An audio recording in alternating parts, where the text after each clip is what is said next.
Ginamit pa yung literal. Sinabi sa Constitution, 2/3 of all members of the Senate. It did not say 2/3 of the 24 members of the Senate. So there's not going to be a revival in the Philippines if we think walang masamang nangyayari. So if we say ganun ang kultura natin hindi naman talaga pwedeng gumalaw yung papel pagka walang konting lagay. Ating pag-uusapan ngayong araw na ito, no?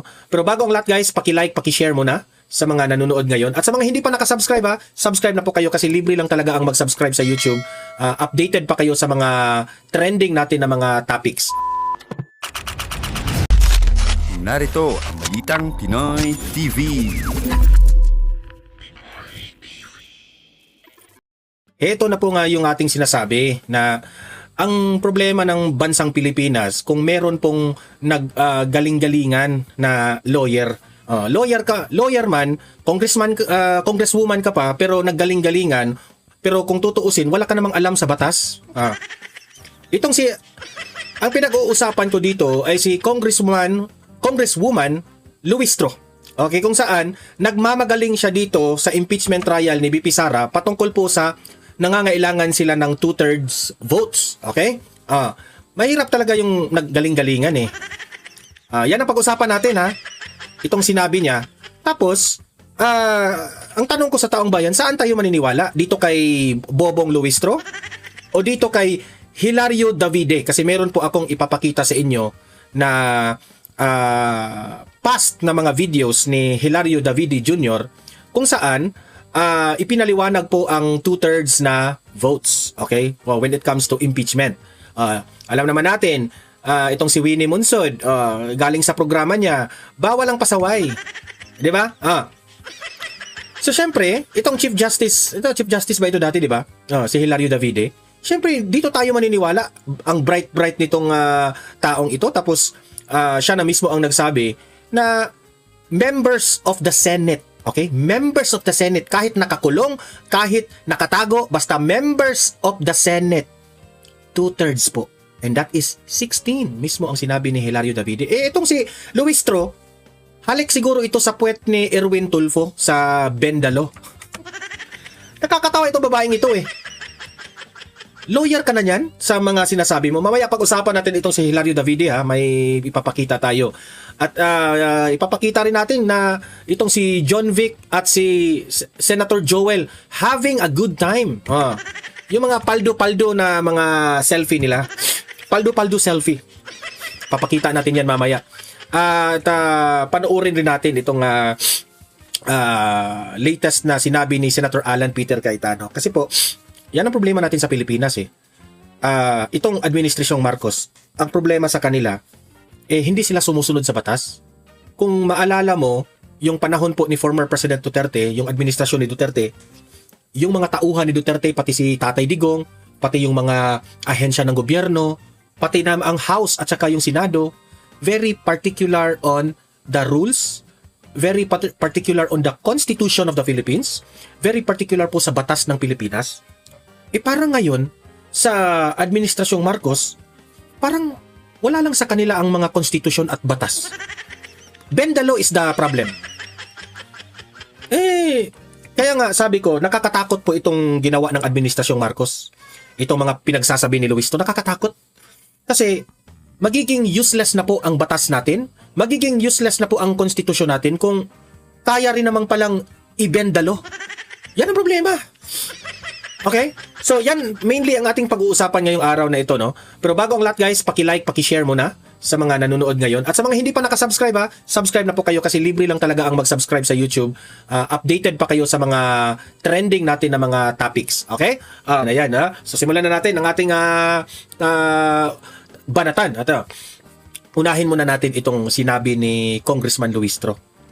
Di ko maintindihan itong babaeng ito kung saan siya kumukuha ng hugot patungkol po dito sa mga pinagsasabi niya. Ito, panoorin ninyo. The Supreme Court to interpret the same to a way that the constitutional mandate will still be given effect, no?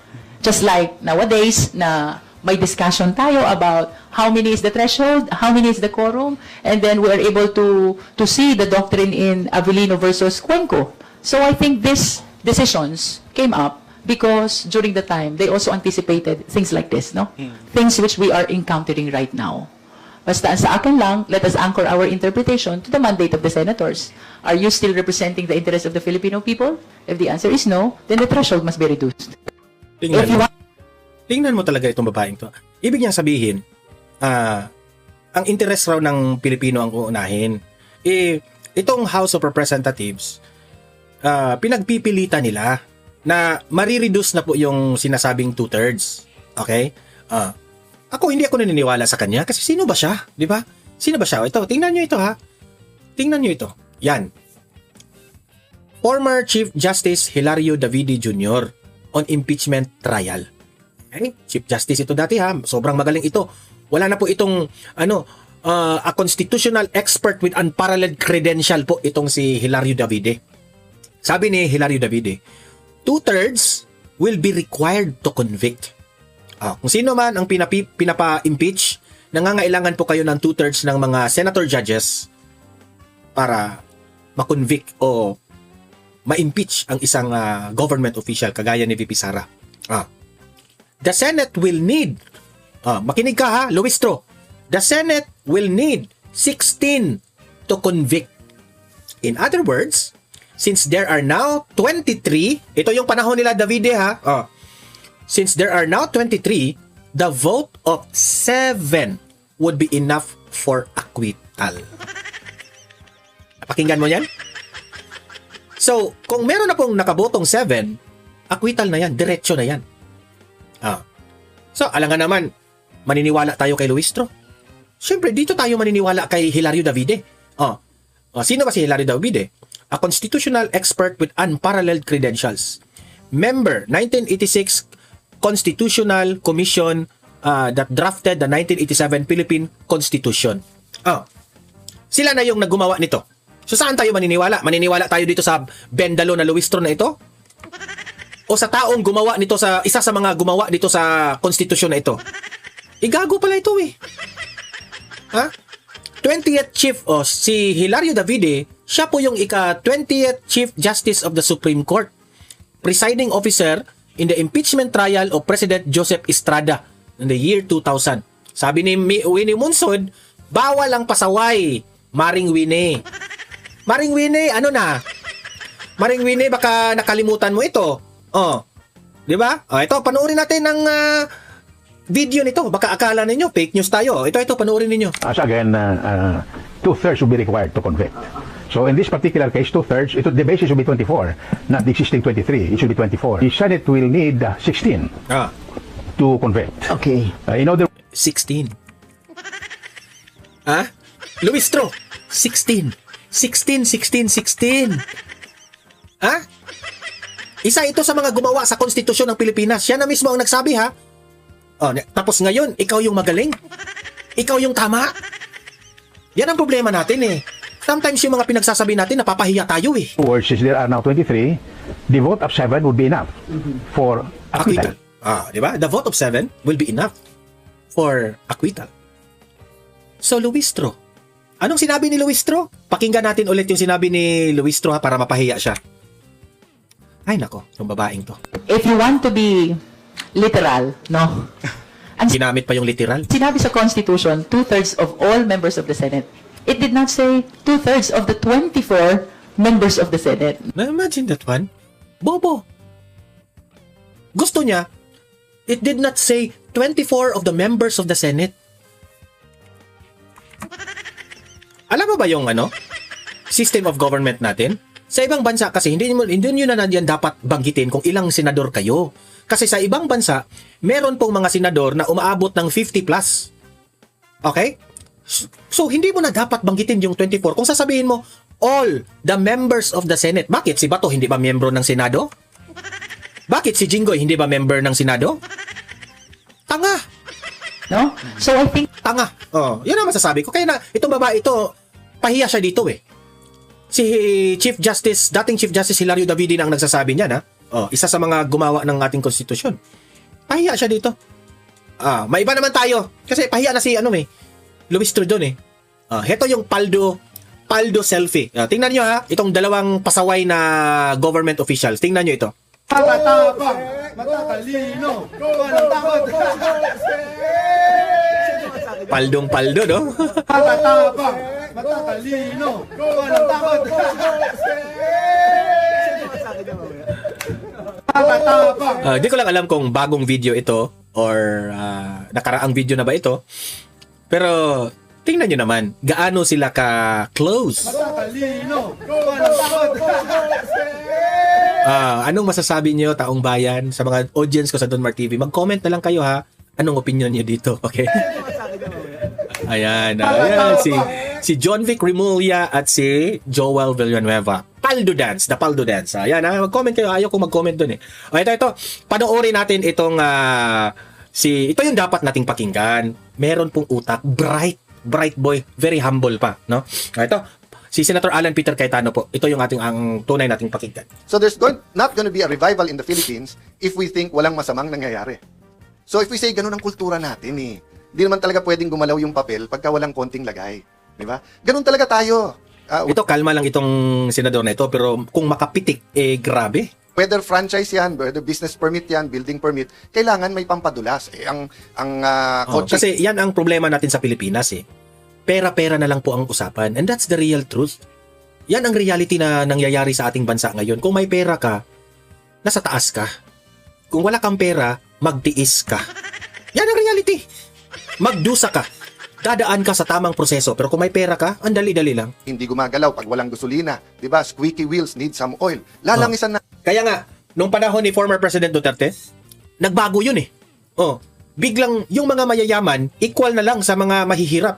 Kung dadaan tayo sa proseso lahat, mayaman ka man, kung ano mang posisyon mo sa gobyerno, ano mang posisyon mo sa buhay, equal tayo. Yun ang nangyari kay Tatay Digong noon sa panahon niya, sa kanyang administrasyon. Ngayon, biglang bumabalik dito sa panahon ni Bangag. Natin yan. Diba? So kung ganun ang paniniwala natin, why will we expect a revival? A revolution naman, on another hand, I'm talking about a political revolution, is hindi mo na kaya, either yung leader o sistema, palitan na natin yan. So when industrialization happened, and then yung mga landlord, etc., yung sa key industries sa Europe, hindi na nila kinaya, yung iba may revolution na communist revolution. Nung hindi kinaya ng French, yung abuses ng monarchy, nagkaroon ng revolution from a monarchy to a democracy. Iba nangyari sa England or sa United Kingdom. Evolution, hindi revolution. But those were all talking about politics, government. Diba? It was not talking about also the hearts and minds.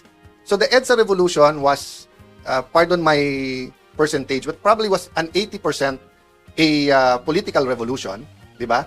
Get out the dictator, put in out yung dictatorship, in yung democracy, renewal, etc. 20% it was about values. But, because it was only 20% about values, so sabi ng mga iba ngayon na, well, dati concentrated yung corruption sa Malacanang. Nung nag-EDSA revolution, kumalat na. Meron na kay kapitan, meron kay mayor, kay governor, etc. It's not one person's fault. Diba? It was because nga, we did not have a spiritual revolution or a revival then. So that's why nga, going back to Egypt, that's why sabi, I always thought that it was the disobedience of the Israelites, kaya hindi sila nakapasok agad ng Promised Land. But the way one preacher or pastor, actually a couple of them describe it, is that the Israelites were out of Egypt, pero Egypt was still on their mind. So ang ibig na sabihin, umalis na sila, they were free physically, but in their mind, they were still slaves. That's why nga, one time, when wala silang makain, nagngangaw-ngaw sila, sa Bisaya, nagyayaw-yaw, di ba? And then, sabi, mabuti pa sa Egypt, may nakakain tayo doon. So can you imagine if you were all my slaves? Di ba? Pinanganak kayong slaves. Parents nyo slaves, ako slaves. Kung ano sabihin ko sa inyo, sunod lang. Slaves kayong lahat. Suddenly, si Sarah dumating, nakalaya kayong lahat, but medyo gutom, balik na lang tayo kay Alan. So that was the mentality. So 40 years ago, in 1986, we shocked the world with a peaceful revolution. Kasi that was the time of communist revolution, socialist revolution, coup d'etat, fascist revolution sa Latin America. All kinds of revolution. Revolution of the workers, revolution ng young people. Maraming revolution. Some worked, some hindi. Some had historic roots, some were new. Pero hindi nila nakakita na mga nagdadasal, nakaharap ay tangke. Di ba? Madre, tangke ang kaharap. Barel, ang katapat, bulaklak. Di ba? Hindi sila nakakita ng ganon. The problem was, when we removed the people, did we remove the spirits of corruption? The spirit of idolatry, the spirit of immorality? Did we remove the lust for flesh, the lust for di ba? I remember, kami ng ibang mga congressman na kasama ko doon, nagrarally pa kami against pornography. Then nung nagka-internet, everyone can get it na. Di ba? We were fighting PAGCOR about putting casinos anywhere. At I had the privilege of putting there in the law na kailangan ng city umuo. Kaya dito sa Taguig, wala. Okay. Tapos nagka-internet naman na gaming. Una, isabong. Ngayon yung online gaming, no? That's one reason maingay yung mga katunggali natin. Nabitin yung batas na yun. Malaking pera din yun. Daan bilyon yun. So do you think ang pinag-uusapan dito, Malacanang, impeachment, maleta, flood control? Hindi. No, whether you're talking about vape, whether you're talking about online gaming, there are many moneyed bills and resolutions and policies that are at stake here. Diba? So hindi to parang expose na yung flood control, bago na yung Pilipinas. Palitan natin. May bago ng leader, tapos na. Diba? That's why we have to be very prudent. And Lord, ano bang gusto mong gawin? Kasi kung tayo lang, kung ako lang, gusto ko sana tapos na to eh. Diba? Lord, ano ba talaga? Diba? Pero siya ang creator eh. Siya may plano. So, let me tell you the story that I learned when younger years, and it's really true. Sabi, meron pong vapor na palubog, bangka na palubog. So, nagpray na yung lahat ng nasa loob ng bangka. Lord, please save us. Okay, may dumaan na vapor, nakita sila, nagbaba ng lifeboat, so kalahati sila, sumakay na sa lifeboat. Sabi nung pinaka-leader, hindi, nagpray tayo, isa-save tayo ni Lord. Okay. So, tumawag sa Coast Guard yung vapor na 12 sila, yung 6 sumakay na, may 6 pa doon. So, pagtawag ng Coast Guard, dumating yung helicopter, pinaspatan sila, nagbaba ng linya, yung 2 umakyat, natira yung 4, sabi ng leader, ililigtas tayo ni Lord. So, dahil ganun, medyo malayo, gasolina ng chopper, bumalik na, nagpadala ang Coast Guard ng isa pang fast na ship. Sumakay yung 3, naiwan na lang yung, or 2, so natira na lang yung leader. Sabi niya, I'm glad you're all okay, but ako, I have faith. I will wait here. He drowned, he died. Pagdating niya sa heaven, sabi niya, Lord, I had faith. Bakit hindi mo ako sinave? Sabi sa kanya ni Lord, pinadalang kita ng vapor, hindi ka sumakay. Pinadalang kita ng helicopter, hindi ka sumakay. Correct. Pinadalang kita ng Coast Guard na ship, hindi ka sumakay. Tapos ako... Ang lesson po dito, no? Tayo naman, bilang isang humans, no? Meron po tayong Panginoon. Magdadasal tayo, humihingi tayo ng tulong ni Lord, no?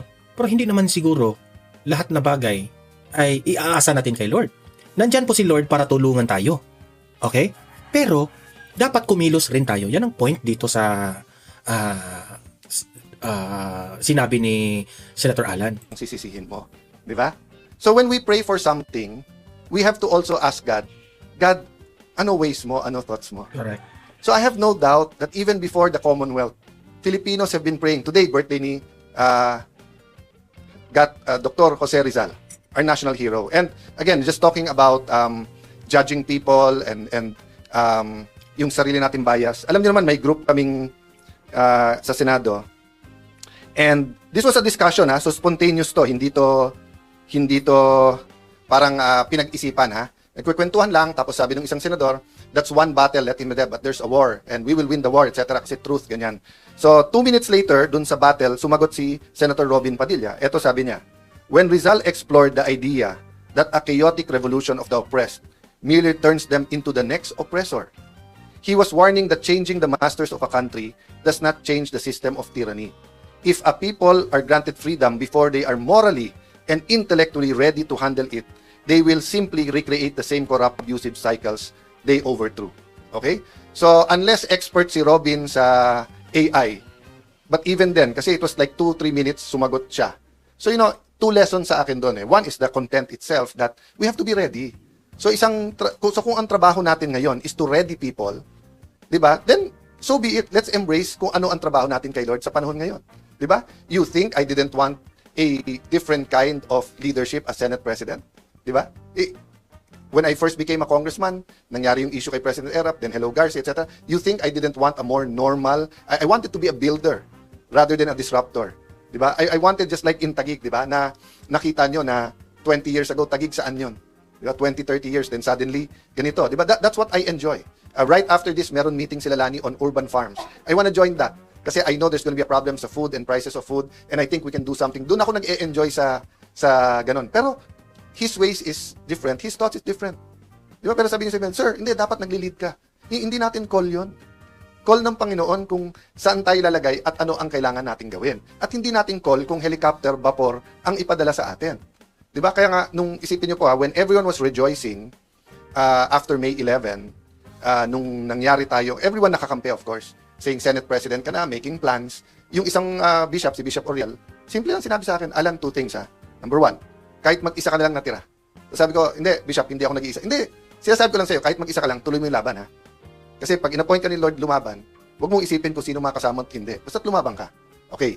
Sabi niya, pangalawa, hindi mo kailangan ng maraming, kumbaga sa gera, what he meant is that, kumbaga sa gera, you don't need an atomic bomb, you don't need tangke. Sabi niya, the way the Lord works is kung ano lang meron ka, yun lang ang hawak mo. Sabi ko, what do you mean? So sabi niya, di ba si Moses? Sabi niya, Lord, I'm not worthy. Hindi ako makapagsalita ng mabuti. Kasi 40 years kambing at saka tupa ang kausap niya. Di ba? Moses is well educated for his first 40 years of his life. Doon siya sa mga eskwelahan ng Pharaoh, ng royalty. And pinaka-modern na civilization ang Egypt noon. So he was very, very well educated. He could debate. Kaya nagseselos nga sa kanya yung half-brother ba niya yun or di ba? Step-brother, di ba? Na magiging Pharaoh. But nung umalis siya sa Egypt, 40 years, halos wala siyang kausap kung hindi tupa at saka kambing. So, nung tinawag siya ng Panginoon, so sabi niya, don't worry, kung hindi ka magsalita, kapatid mo si Aaron magsasalita para sa'yo. Kasi, but Lord, di ba, they have armies, etc. Anong binigay sa kanya? Anong hawak mo? Anong hawak? Ni staff. Kasi, itawag mo. So, ako, nung kausap ko siya, I have my Bible. Ngayon, sinong kamiting ko ngayon? Ano ko? Ito na nga mga kabalita. Ano na ang masasabi nyo patungkol sa balitang ito? Please comment down below mga kabalita. Pag-usapan natin yan sa comment section. At kung di ka pa nakasubscribe sa ating channel, baka naman